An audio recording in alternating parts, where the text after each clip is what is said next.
Peter Tchir got out front of Anna Wong and wrote a blistering note. Okay, here's the facts, Peter Tchir with Academy Securities. Anna Wong wrote a note, textbook last night, saying we've had a recession. She doesn't think we're in a recession. She thinks it's over. We're building a new business cycle, whatever. You go to the granular and say the habits of Tom Keene are wrong. Seasonality doesn't exist anymore. You're using granular, modern, digital data. Discuss the failure of old fogey seasonality. You know, I think I always go back to garbage in, garbage out. So if you are doing something, if you get garbage data, you're not going to get good results. So I've always analyzed the data more closely. I think there's been two major problems with the BLS right now. One is the birth-death model. It relies on new business applications. So you apply for an EIN. And there was a time, I think people legitimately, I'm going to open a bakery, so I'm going to start this, I'm going to hire 3 or 4 people. That's real.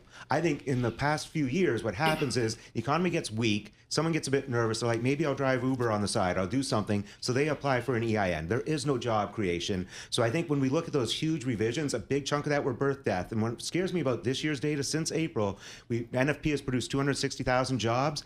There's been 970,000 jobs produced by the birth death model. I think there's, again, a huge risk that's been overstating. Then the other part goes to the seasonality, where traditionally what they do is they add jobs in January, February, because so much of the construction used to be in the Northeast, it made sense when you were trying to seasonally adjust. In Phoenix, it doesn't play. It's in fact the exact opposite way, right? They have to slow down construction in the summer when it gets too hot, too humid. So I think they've been backwards on that. And every year we kind of get this great data in January, February, it retracts.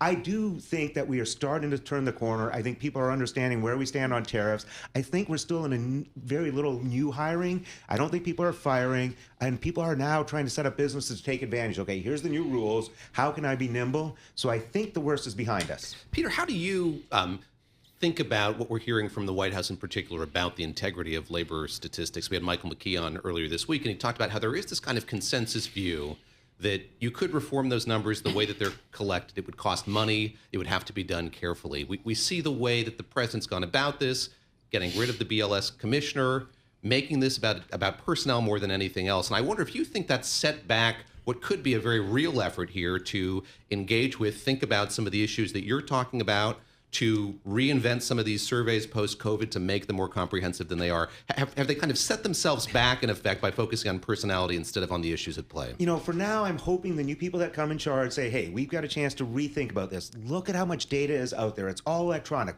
Why do we have to wait a year to get this, the data? Can't we make it more high frequency? Make it more high frequency. You know, everyone who gets a paycheck, it gets reported maybe monthly.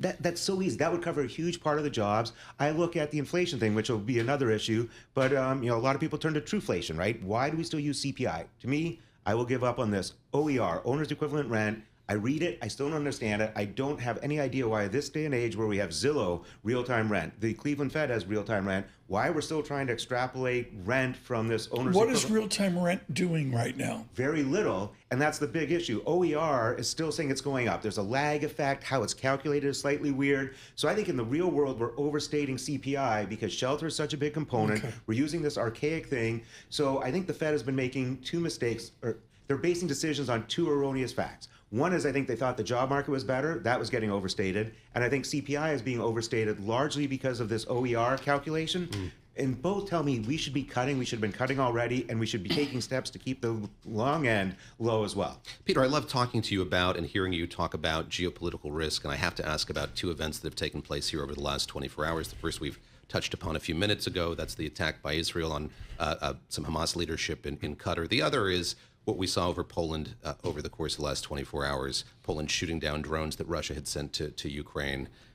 We have President Trump still seemingly eager to engage with President Putin, President Zelensky, get them together. That deadline has now passed. How has this story changed over the course of the last day as we see Russia clearly testing Europe's resolve here, sending those drones over Polish airspace? So I'll be lazy and I'll take the first one, which I think is easier for me, is what's going on in the Middle East.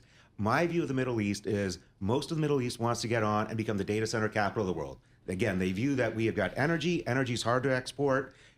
data is cheap to export. That's what they want. So Qatar wants to do that as well. So I think everyone will say, okay, Israel's made their point. Israel's going after this. Don't do it again. But there's not going to be any disruption because those countries want to move on beyond this. They're moving beyond the fossil fuel. So that's not going to get disrupted. That to me is easy. What's going on with Russia, Ukraine, it continues to be difficult. I think, when our generals, and one of the people that I worked closely with became Undersecretary, I guess, of War for Personnel and Readiness. So, I think we've had some good insights into this leading up. And I think the belief is overall that Putin's going to need to face the stick. We're going to have to allow Ukraine to do some things that can truly defeat Russia. And this was a step in the wrong direction. I look at us tightening sanctions and giving Ukraine weapons with permission to go after the Russian supply lines. Unless they destroy the supply lines and make it more difficult for Russia to resupply or reorg, it's going to be a drag. I got one more observation with Peter Tchir. I just want to make, he publishes, he's bullish on bonds, price up, yield down. To your generals and admirals, do they still believe after Trump that the Pentagon can heal? Yeah, I think people are fairly optimistic. I think they, believe, and so much of this, I think, they'll talk about the captains, and that's, the heart of the Army and the Navy and the Marine Corps really is at the sergeants, the NCO. That's the one thing that the U.S. has that is so special relative to anyone else. We really have these non-commissioned officers, and they hold kind of the integrity and how we behave. And then you are going to get these people rising, and they are very, intelligent about AI. They're very good on drones, technology. So I think it will all hold together. I think the military is just such a powerful group. Okay. How they communicate, how they share information. They really work closely. I work at Academy of Security. I tell you, it was a bit surprising. You thought with a military firm, it'd be order, order, order. And no, we have firm-wide calls. We have discussions. We have debates. Ultimately, decisions get made. But I think the military will do very well through all of this. Peter, thank you. Terrific brief there. David, thank you for bringing up the Middle East. Peter Tchir there with Academy and Securities. Again, he's looking for a disinflationary vector with prices up on bills, notes, and bonds and yield lower.